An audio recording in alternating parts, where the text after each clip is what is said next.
Nous avons ici plusieurs tableaux. Alors, regardons un petit peu ces tableaux. Ce sont des évaluations internes. On voit que ici, dans l'entête, il y a l'année. Après, il y a 0 à 10, qui est en fait l'évaluation du collaborateur et son statut, si c'est un cadre supérieur, si c'est un cadre, un technicien, un employé. Et après, on a dans le tableau les valeurs de combien d'employés il y a avec cette évaluation interne. 22 qui disent 5 pour l'entreprise, il n'y en a que un employé qui donne la note de 1 à l'entreprise en 2021. Et vous avez la même chose pour 2020, 2019, 2018, 2017 jusqu'à 2015. Donc ce sont des évaluations internes des employés de l'entreprise. L'inconvénient que l'on peut voir en premier, c'est qu'on a plusieurs tableaux. Donc on pourrait essayer de les mettre tous, les remplir un par un dans Power Query, mais je ne veux pas. Ce que je veux faire, c'est que je veux tous les prendre en un coup en tant qu'une plage. Donc d'abord, la première action que je dois faire, malheureusement qui est manuelle, c'est de passer ces tableaux en plage de données. Pour ceci, je clique dans n'importe où dans le tableau, je vais dans création de tableau et convertir la plage. Comme je vais le faire plusieurs fois, je fais un clic droit d'abord, ajouter à la barre d'outils d'accès rapide, ça me permettra d'être plus rapide. Donc maintenant, soit je viens ici, je clique, soit en faisant Alt, je vois que si j'appuie sur le 3, eh bien je le fais. Il me demande voulez-vous? Oui. Et je peux faire pareil. Alt 3, oui. Et ainsi de suite. Donc là, ça me permet d'aller plus vite avec la barre d'outils d'accès rapide. C'est un petit peu le but de cette barre. Donc ça me permet d'être rapide pour pouvoir faire ça. Maintenant, ce ne sont plus des tableaux, mais ce sont des plages des plages de données. Bien, ce que je fais, c'est que je vais sélectionner cette plage de données entière. Voilà. Et je vais venir dans données et je vais insérer les données en tant qu'une plage. Alors il me dit, tiens, il y a des entêtes, est-ce que vous voulez l'utiliser? En premier, non, je ne veux pas les utiliser, mais c'est bien la plage que je veux. Ok. Donc Power Query se charge et il va me montrer les données que j'ai chargées. Donc on peut voir qu'on retrouve bien le premier tableau et on voit les lignes avec le nul qui est là. Bien, afin de minimiser le nombre de lignes, ce que je vais faire d'abord, je vais filtrer.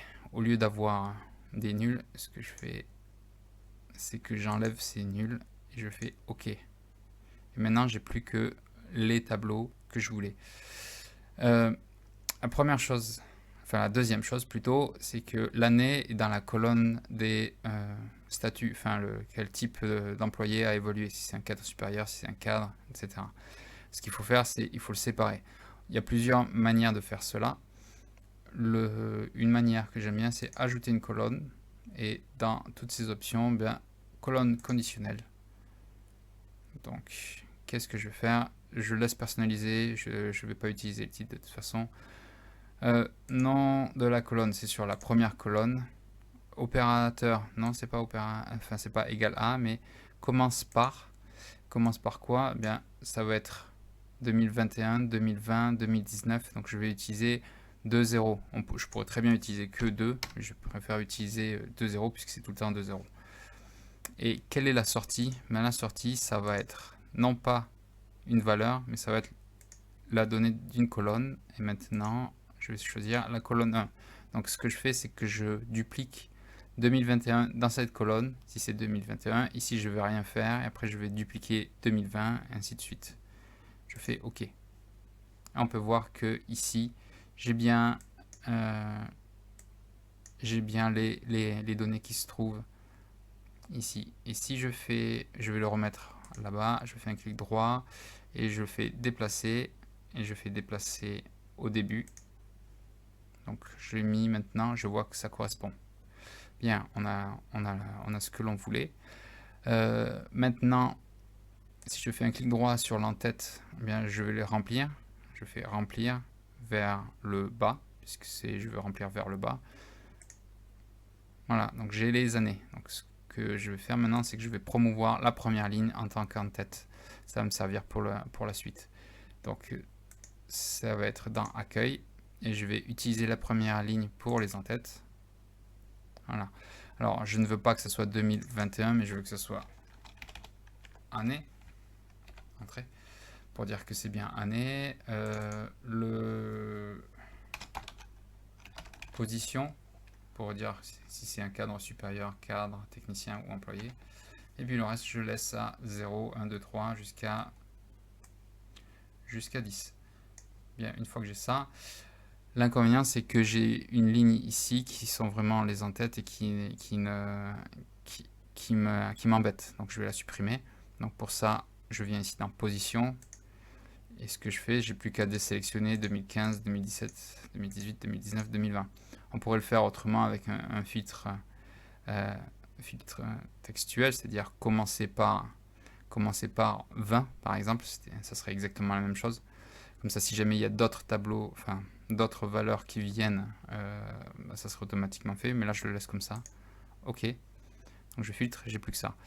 Ce que je fais aussi, c'est que je vais sélectionner ces deux colonnes et je vais dépivoter les autres colonnes pour pouvoir dépivoter les colonnes. Non, dépivoter les autres colonnes.